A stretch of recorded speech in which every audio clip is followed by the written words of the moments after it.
My parents kicked me out for outshining the golden child. Now they're begging me to save the family Claire destroyed. But I'm finally saying no. I was 18, just about to start college, and suddenly, I found myself with nowhere to go. This all happened thanks to Claire, the golden child, who always managed to make me look like I was barely worth anything in comparison. Claire is 4 years older than me, and from the time we were kids, it was clear she was the favorite. Not just a little bit, I mean, my parents were obsessed with her. If she got an A, they'd throw her a parade, but if I got an A, it was like, oh, cool, what's for dinner? You get the idea. So, I grew up with the mentality that it didn't matter what I did, because Claire would always outshine me. By the time she went off to a top business school, my parents were all over it, acting like she was some sort of prodigy. They paid for everything, her tuition, her apartment, her fancy clothes. Meanwhile, I kept my head down and figured I'd have to do things on my own. When I got accepted into a reputable college in the UK to study history, I thought maybe, just maybe, I'd get a little support. Nope, that wasn't happening. My parents straight up told me they couldn't afford my tuition. Okay, I get it, college is expensive. But what really pissed me off was that they didn't even want to co-sign a loan. I wasn't asking them to pay the whole thing, just to help me out so I wouldn't be drowning in debt my whole life. They refused, and we fought about it a lot. Their reasoning? We already paid for Claire's college. We have to think about our future now. Oh, and they were also planning to start some kind of small business around that time, so apparently all their savings were going into that. I was completely stuck. I didn't want to lose the opportunity to go to this college, but it felt like my parents were throwing obstacles in my way for no reason. They had no problem spending tons of money on Claire, but when it came to me, suddenly they had to be frugal and responsible. I needed help, and it became obvious they weren't going to give it to me. With no other options, I turned to my Aunt Denise. Denise is my dad's older sister, and let me just say, she's the total opposite of my parents. She's a neurosurgeon, and, honestly, way more successful than either of them, but she's also super down to earth. My parents always had this weird tension with her. They'd act polite at family gatherings, but I could tell they were bitter about how successful she was compared to them. My dad, in particular, hated feeling like she overshadowed him. I didn't really want to get her involved at first, but I was desperate. I reached out to her one day, asking if she'd be willing to help with the tuition. She didn't even hesitate. She said, "Of course I'll help. Why didn't you come to me sooner?" But I was terrified that my dad would find out. If he knew I had gone behind his back to ask for money from his sister, he'd lose his mind. So I begged Denise to keep it a secret. Things were fine for a while after that. I figured I was in the clear, my tuition was covered, and I was getting ready to leave for school. That's when Claire decided to ruin everything. To this day, I still don't know how she found out about me asking Aunt Denise for help, but she did. Being Claire, she couldn't just let it go. She had to blow it up into this huge, dramatic thing. One night, I came home after hanging out with some friends, and immediately, I knew something was off. All my stuff was packed up in boxes, everything, my clothes, my books, even my bedding. My parents were sitting in the living room and Claire was standing there with this smug, self-satisfied look on her face. It felt like I had walked into some twisted intervention. My dad didn't waste any time. He threw a stack of papers at me and said, "Explain this." I had no idea what he was talking about, so I looked at the papers. That's when I realized Claire had gone full psycho. She had fabricated fake emails between me and Aunt Denise, making it look like I was betraying the family, leaking details about the business my parents were planning to start in exchange for Aunt Denise paying for my tuition. I couldn't believe my eyes. Claire had gone through my laptop, found some emails between me and Denise, and then doctored them using Photoshop or whatever. She made it look like I had sold out our family. I was stunned. I tried to explain that it was all fake, but my parents didn't even listen. They just stood there saying, "We trusted you, and you stabbed us in the back." It didn't matter what I said. They believed Claire because of course they did. They always believed her. It was like I didn't even exist anymore. They told me to pack my things and leave right then and there. I was officially kicked out of the house because of a complete lie. I begged them to reconsider. I didn't want to be a burden on Denise, especially after she had already agreed to pay for my tuition. But my parents didn't care. They said I was a traitor and they wanted nothing to do with me. So, that was it.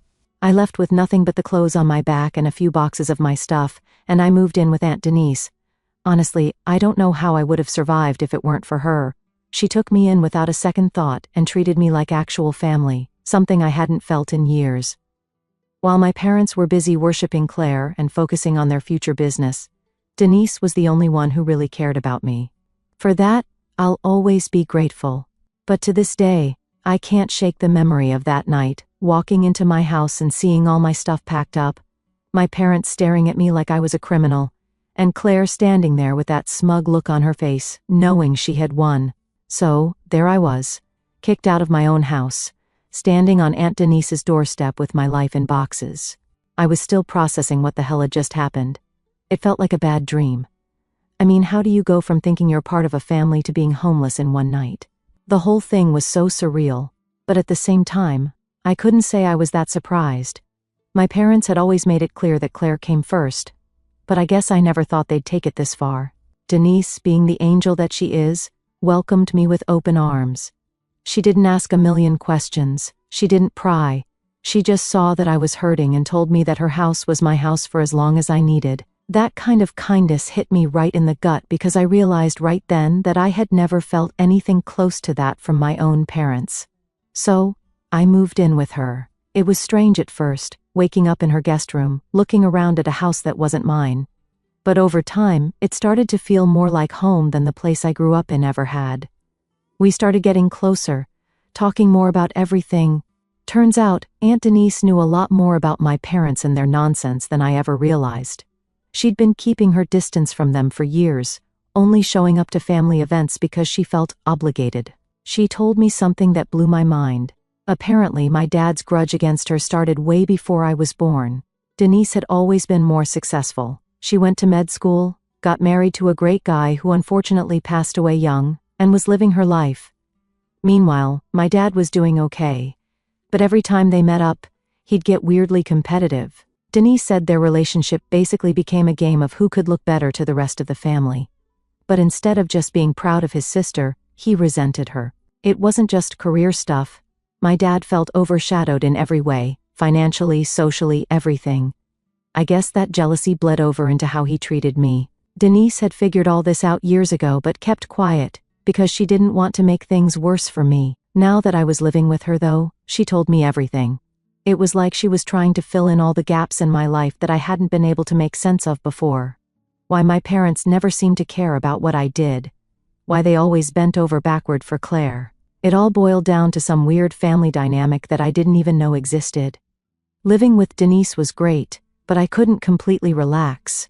I kept waiting for my parents to call, for Claire to show up out of nowhere, or for them to apologize for what they did. Of course, that never happened. Days turned into weeks, and nothing, not a single text, not a single call. At first I was angry, like really angry. How could they just toss me aside like I was nothing? Then, the anger faded, and I started to feel numb about the whole thing. It was like my brain was shutting off all my emotions just so I could function. Denise, though, was amazing. She never pushed me to talk about what happened unless I wanted to. She let me take my time figuring things out. She even helped me get all my stuff sorted for school, making sure I had everything I needed before I left for the UK. I swear, if it weren't for her, I don't know how I would have gotten through that time, but even with her support, the silence from my parents was deafening. You'd think after kicking your kid out you'd at least check up on them, right? But no, I guess I shouldn't have expected anything different, but I still did. One afternoon, about a month after the whole ordeal, I got a text from Claire. I remember it so clearly because it was just as obnoxious as she was. All it said was, "Hope you're doing okay. By the way, don't leave your laptop lying around." That was it. No apology, no acknowledgement of what she had done, just a little smirk in text form, reminding me that she was the one who got me thrown out. I stared at the screen, feeling my blood boil. She was taunting me, plain and simple. I didn't respond. What was the point? Claire wasn't the type to feel guilty about anything. In her mind, she had won some weird family game, and that was that. I thought about texting back something snarky, but I knew it wouldn't make a difference. She'd just get off on it, so I blocked her number and tried to move on. It wasn't easy. Every time I looked at my phone, part of me was still waiting for something from my parents. Maybe a message from my mom saying she regretted everything, or even a passive-aggressive email from my dad pretending like nothing happened. But nope, radio silence. In the months that followed, Denise and I got into a solid routine. She became more than just my aunt. She became my confidant, my friend, and basically the only family I had left. I started to see how messed up my parents really were. They'd spent so long focusing on Claire, trying to mold her into some perfect daughter, that they completely missed out on everything else. And when Claire finally messed up, which she eventually would, it would be too late for them to fix it. Around the time I was getting ready to leave for school, I got another message, this time from my dad. It was short and direct, good luck in the UK. That was it. No apology, no explanation, nothing. It felt like a slap in the face.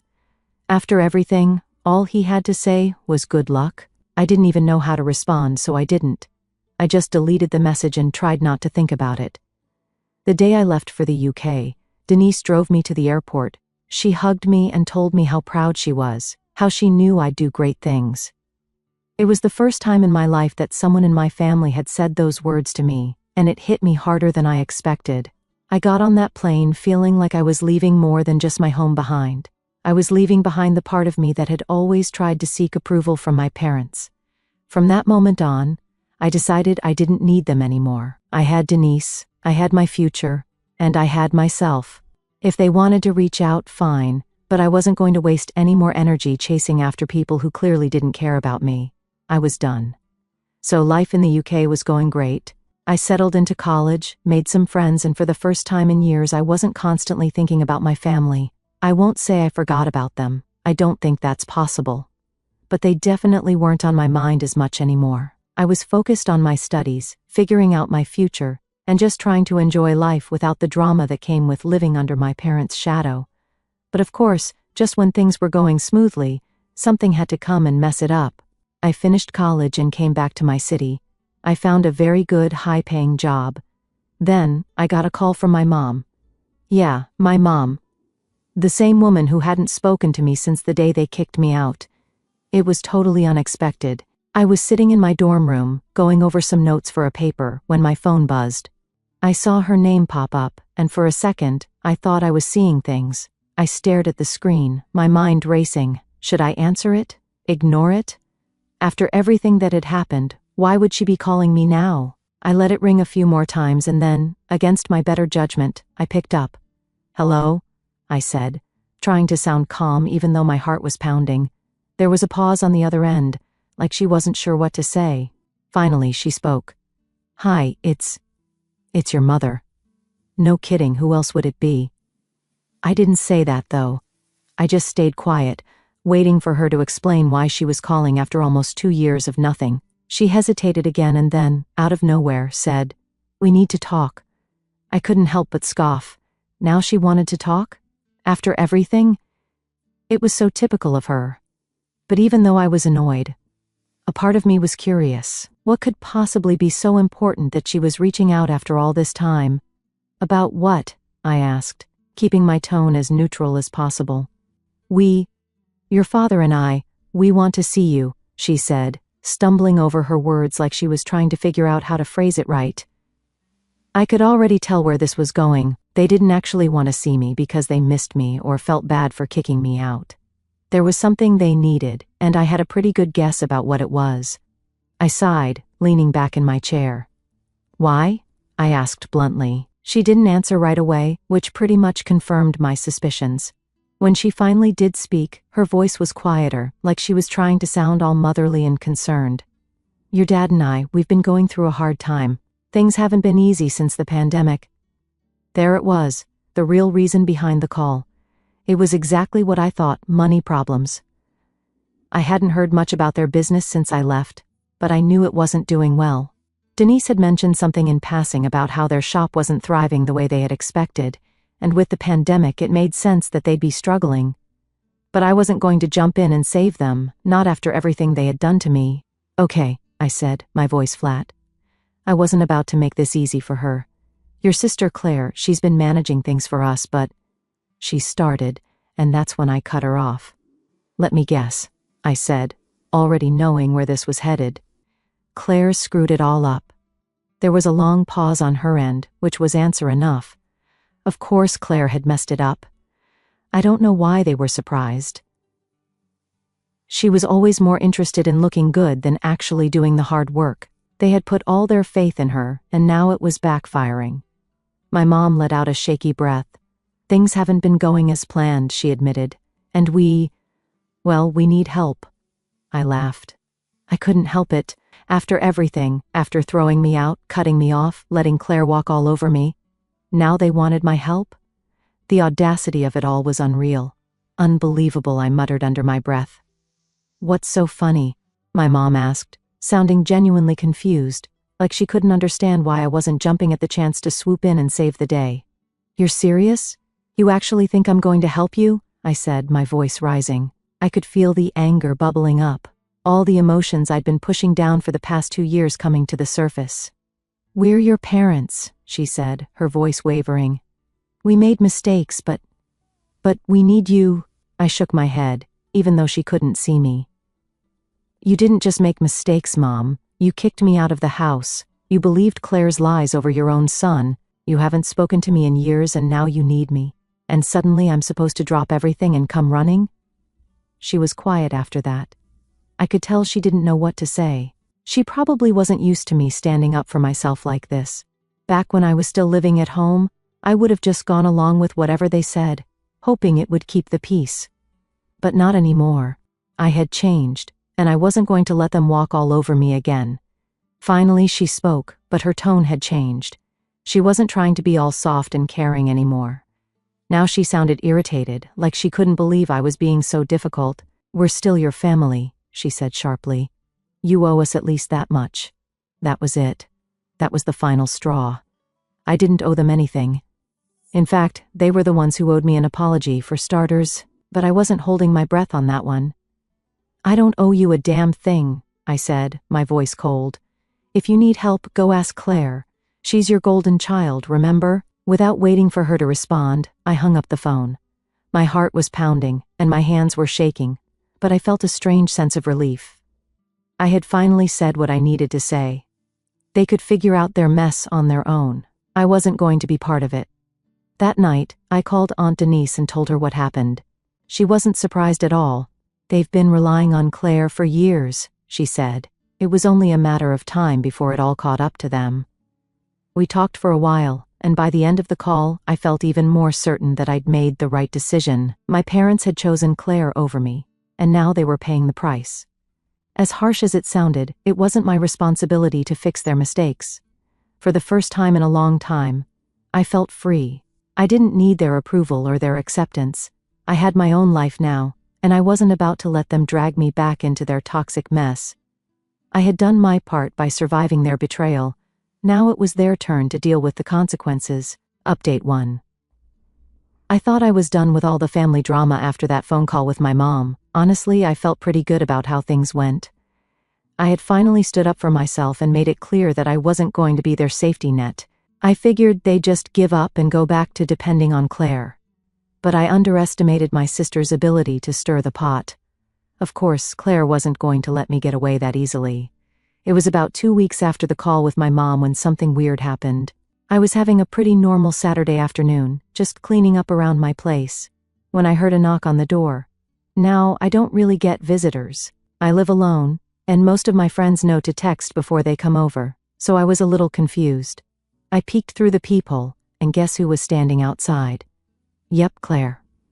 For a second I thought maybe I was seeing things. Like, what was she doing here? She hadn't spoken to me in years, except for that one stupid text about my laptop, and now she was just showing up at my door like everything was fine. My gut reaction was to ignore her, but I knew Claire well enough to know that she wouldn't leave until she got what she wanted. I opened the door, and before I could even say anything, she smiled like we were best friends or something. Hey, she said, all bubbly and fake. It's been a while. I just stared at her for a second, completely caught off guard. Yeah, it has, I said. What are you doing here, Claire? She looked at me with this overly sweet expression, like she thought she could charm her way into my good graces. I wanted to talk, she said, tilting her head slightly. Can I come in? I crossed my arms, not moving from the doorway. About what? I asked, keeping my voice as neutral as possible. Her smile faltered for a second, but she recovered quickly. Come on, can we just talk inside? It's important. I should have said no.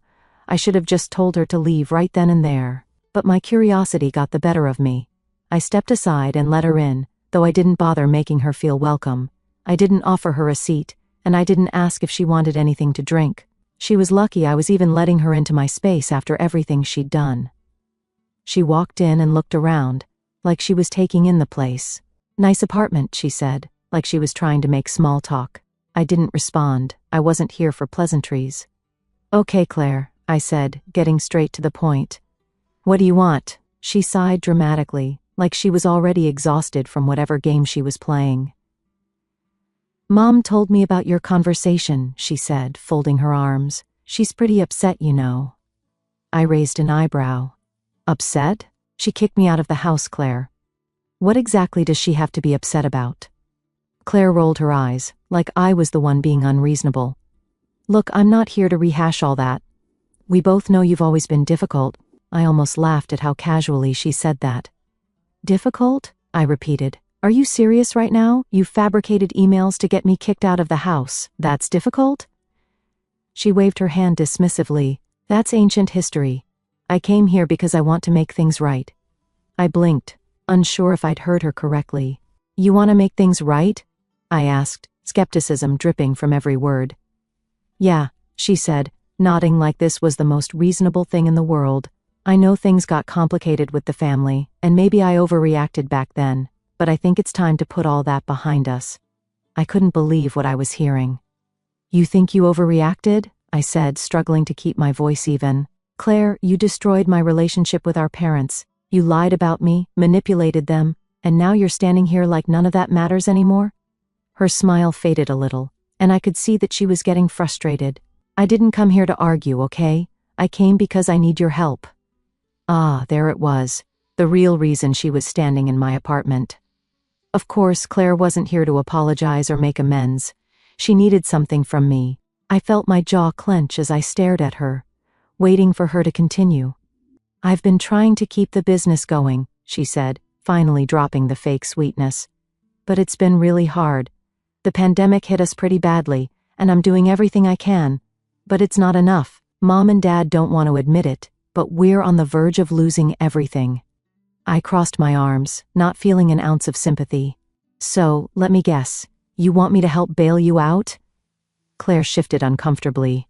I'm not asking for a handout, she said defensively. I just thought we could, I don't know, figure something out together. You're doing well for yourself, right? I figured you'd want to help the family. I couldn't believe her. She was trying to guilt-trip me into saving the family business that she had driven into the ground. You figured wrong, I said flatly. Claire blinked, clearly not expecting that response. Wait, what do you mean? I mean, I'm not helping you, I said, my voice firm. Not after everything you did.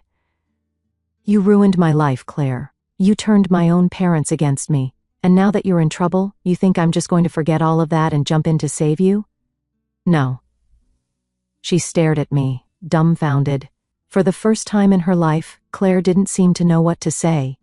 But we're family, she said weakly, her voice losing some of its confidence. I shook my head. We stopped being family the day you made it your mission to destroy me. Claire's face went pale. She wasn't used to hearing no, and I could tell she was struggling to process it. After a long, awkward silence, she stood up. Fine, she said coldly. If that's how you want it, that's how it's going to be. You made your choices, Claire, I said, standing my ground. Now you have to deal with the consequences. Without another word, she stormed out of the apartment, slamming the door behind her. I stood there for a minute, letting the tension drain out of me. Part of me felt bad, like maybe I was too harsh. But then I remembered everything she'd put me through, and that guilt faded fast. For the first time in years, I felt like I had control over my life. I wasn't living in Claire's shadow anymore. I wasn't the second choice or the scapegoat. I was finally free from all of it. Update 2. I thought that after Claire stormed out of my apartment, things would go quiet, like she would finally get the message that I was done with her and the whole family drama. But of course I underestimated just how stubborn she could be. It wasn't even a full week later when the next wave hit, and this time, it wasn't Claire knocking on my door, it was both my parents. It was a Saturday again. Funny how these things always seem to happen on my days off. I was just sitting on the couch, scrolling through my phone, when the knock came. It wasn't soft either.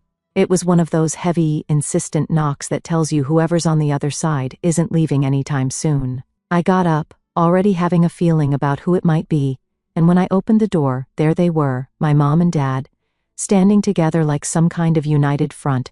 My dad looked uncomfortable, like he didn't really want to be there, but my mom had that look in her eye, the one that said she was determined to fix whatever mess had been made, even if it meant bulldozing her way through. I sighed, leaning against the doorframe.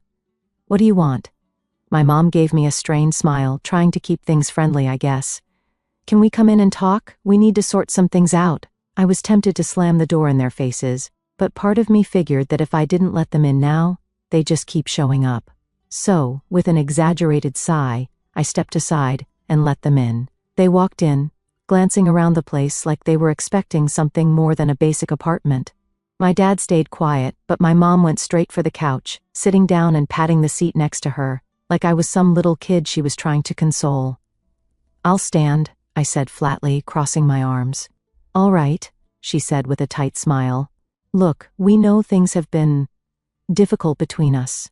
"Difficult?" I repeated, raising an eyebrow. "That's what you're calling it?" My dad finally spoke up, his voice low and gruff. "We didn't come here to argue." "Then what did you come here for?" I asked, not even bothering to hide my frustration. "Because I'm pretty sure we've already been over everything. Claire tried, you tried, and I made myself clear.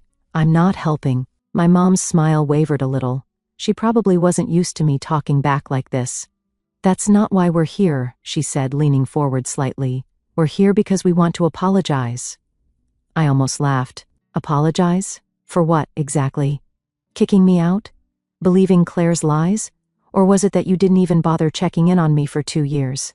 My mom's face tightened, and my dad shifted uncomfortably, looking like he wanted to be anywhere but here. It was clear they weren't expecting me to throw it back in their faces like that. "We know we made mistakes," my mom said, her voice quieter now. "But we're family, and family has to stick together." I could feel my patience wearing thin. This was just more of the same. Every time something went wrong, they'd pull out the family card, like it was supposed to erase everything that happened. But I wasn't falling for it this time. "You guys are only here because you need something from me," I said bluntly. "If things hadn't gone south with the business, I wouldn't even be hearing from you. Let's not pretend this is about family." There was a moment of silence, and then my dad finally spoke up, his voice rough but more honest than anything I'd heard from him in years. "You're right." That caught me off guard. I blinked, staring at him. "What?" "You're right," he repeated, sighing heavily. "We screwed up. We believed Claire, we pushed you out, and we didn't even think twice about it. And now, well, now things are falling apart, and we're desperate." I didn't know what to say. I wasn't expecting him to actually admit it. My mom, on the other hand, looked like she was trying not to lose her cool. Clearly, she hadn't planned for him to just lay it all out like that. "I appreciate the honesty," I said after a long pause. "But that doesn't change anything." My mom cut in then, her voice sharper. "It doesn't change the fact that we need you. And you owe us. After everything we've done for you." And there it was again, that sense of entitlement. They really believed I owed them something just because they were my parents. Like all the years of neglect and favoritism didn't matter. And now that they were in trouble, I was supposed to bail them out. "I don't owe you anything," I said, my voice cold. "Not after the way you treated me. You made your choice when you believed Claire over me, when you threw me out and didn't even check if I was okay. Now you want me to save you? That's not how this works." My dad didn't say anything. He just sat there, staring at the floor like he was ashamed. But my mom, she wasn't done yet. "We're your parents," she said, her voice rising. "We raised you, we took care of you, and now you're just going to abandon us?" I shook my head, almost feeling sorry for her at this point. "You didn't take care of me. Aunt Denise did. You chose Claire, and now you're stuck with her. That's on you." My mom looked like she was about to explode, but my dad put a hand on her arm, stopping her from saying whatever was about to come out of her mouth. He stood up, looking me in the eye for the first time since they walked in. "We understand," he said, his voice steady but tired. "We're not going to push you anymore. We just needed to try." For a second I almost felt bad for him, but then I remembered everything they had put me through, and that sympathy disappeared. "I hope you figure it out," I said, stepping toward the door and opening it for them. "But I'm not going to be part of it." My dad nodded, like he'd expected that. My mom, though, gave me one last look, half angry, half pleading, but when she saw I wasn't budging, she stood up and followed him out. As they left, I closed the door behind them and stood there for a moment, letting the silence settle in. I'd done it. I had finally stood up to them, and for the first time, it felt like I was really free.